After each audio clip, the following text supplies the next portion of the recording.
Hello students, আশা করছি তোমরা সবাই ভালো আছো এবং গরমের ছুটিটা কিন্তু তোমরা বেশ আনন্দেই কাটাচ্ছ। আমি তোমাদের দাদা দীপাঞ্জন হালদার নিয়ে চলে এসেছি আজকে আরও একটি নতুন ক্লাস।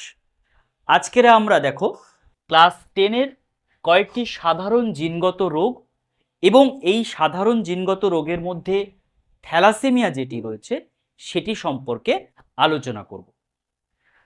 তোমরা ভিডিওটা একদম প্রথম থেকে শেষ অবধি দেখো।